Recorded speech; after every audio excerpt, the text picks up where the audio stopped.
یہاں پر میں کہتا ہوں کہ بعض لوگ کہتے ہیں کہ انسانوں کو چاہیے کہ اپنی تحریر و تقریر میں بد زبانی نہ اختیار کیا کریں. یہ بالکل سچی بات ہے، نہیں کرنا چاہیے.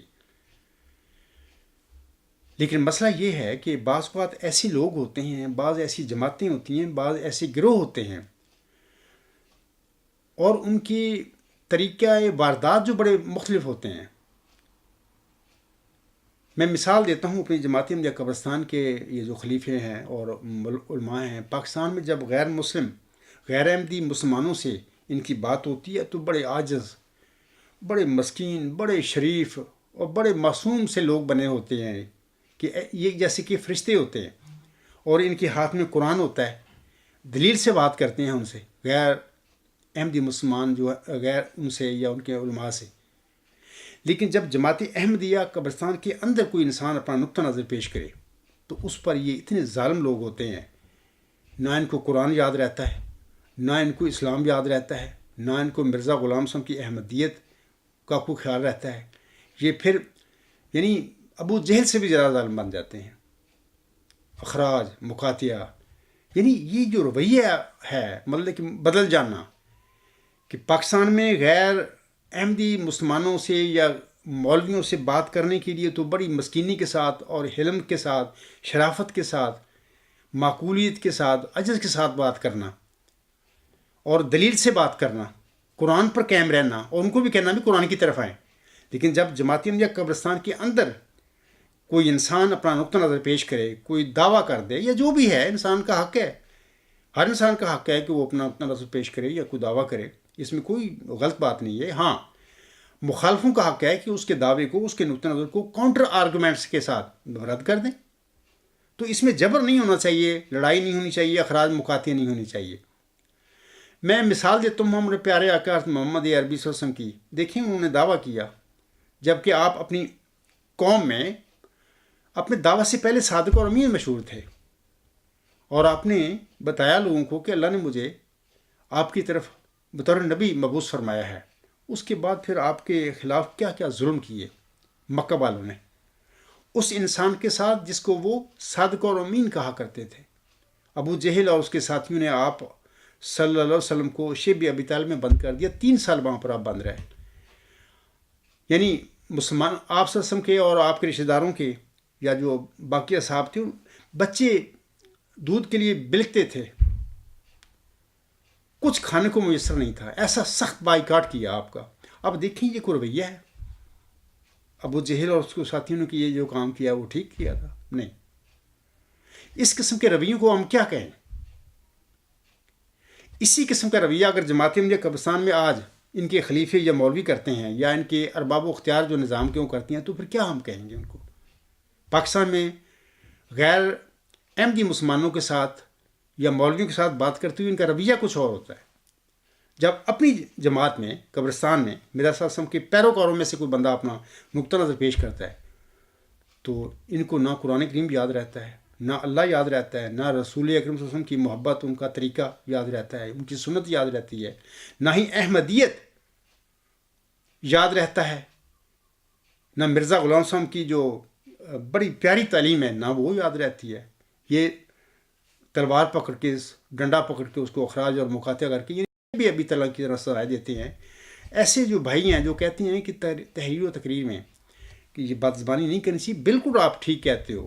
لیکن اگر کوئی قوم، اگر کوئی جماعت اس قسم کی ظالم ہو، جس کے رویے مختلف ہوں، پاکستان میں اس کا کوئی اور رویہ ہو، اپنی جماعت میں مرزا غلام صاحب کو جو ماننے والے لوگ ہیں ان کے ساتھ ان کا رویہ فوراً بدل جائے، وہ ظالمان جب وہ جہل والا بن جائے، آپ خود فیصلہ کریں کہ یہ مکر اور فریب نہیں،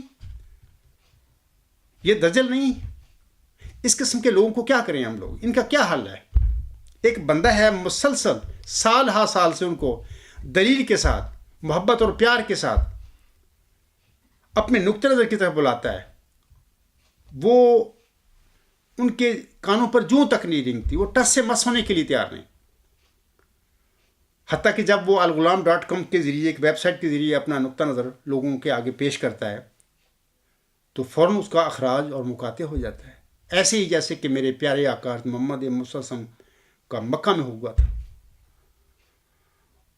شیب ابی طالب میں بند کر دیا گیا، ایسے میں بھی بند ہوں. مطلب کہ یہ ٹھیک ہے کہ ان کا ہاتھ نہیں پڑتا، یہ لوگ کچھ بھی نہیں میرا کر سکتے. یورپ میں تو ان کی یہ مجبوری ہے ان کی. اگر میں ربا میں ہوتا تو میرے ساتھ بھی وہی کچھ ہوتا جو موسوی مریم علیہ السلام کے ذکی غلام کے ساتھ ہوا تھا، یہودیوں نے کیا تھا. اس سے زیادہ سختی کے ساتھ میرے ساتھ یہ لوگ برتاؤ کرتے، اور پتہ نہیں میں کہاں ہوتا. لیکن اللہ تعالیٰ نے اپنی ارادے سے، اپنے حکم سے اس سازش کو ادھر یورپ اللہ تعالیٰ لے کے آیا. میں تو خود اپنی مرضی سے آیا ہی نہیں ہوں. تو بات یہ ہے کہ میرے دیکھیں، میرے تینوں خطوط دیکھیں، بڑی تفصیلی مقدمہ ہے جو میرا غلام مسیح زماں کا کتاب کا. اس میں تینوں خط میں نے وہ درج کیے ہوئے اپنی کتاب میں، اور وہاں پر جواب بھی ہیں. مرزا طاہر احمد صاحب نے جو جواب دیے تھے، دیکھیں میری تحریر میں میں بار بار میں جانتا ہوں، میں سجدہ سے اٹھنے کے بعد، یعنی مبارک سجدہ جو دارالحمد میں اس عاجز کو میسر آیا، اس سے اٹھنے کے بعد یہ اللہ تعالیٰ نے مجھ پر کھول دیا کہ یہ بھٹکے ہوئے لوگ ہیں، یہ صراط مستقیم پر نہیں چل رہے، بلکہ یہ بالکل گمراہ ہو چکے ہیں. یہ اسلام اور احمدیت کو چھوڑے ہوئے ہیں، صرف اللہ، اس کے رسول صلی اللہ علیہ وسلم اور اسلام کا نام اور مرزا غلام صاحب کا نام اور احمدیت کا نام صرف لیتے ہیں، ورنہ ان کا نہ قرآن پر عمل ہے، نہ احمدیت کی جو تعلیم ہے اس پر کوئی عمل ہے. اس کے باوجود میں نے وہ خط میرے پڑھے. جماعتی احمدیہ کا میں ایک فرد تھا، اور میں نے کس طریقے سے لکھا، اے میرے سید، اے میرے آقا.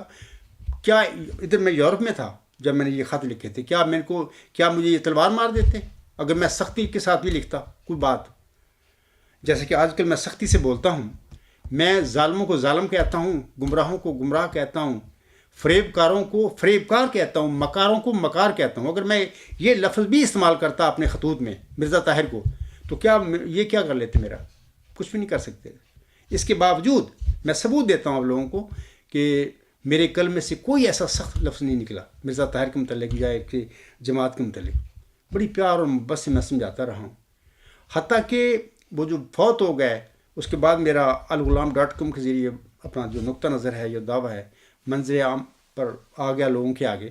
اس کے بعد بھی میں نے 3-4 سال تک، یعنی 2007-8 تک اپنے کلم میں بڑی پیار سے ان کو خلیفہ بھی کہتا رہا، اور ہمیشہ ان کے لیے بڑے ادب کے لفظ استعمال کرتا رہا.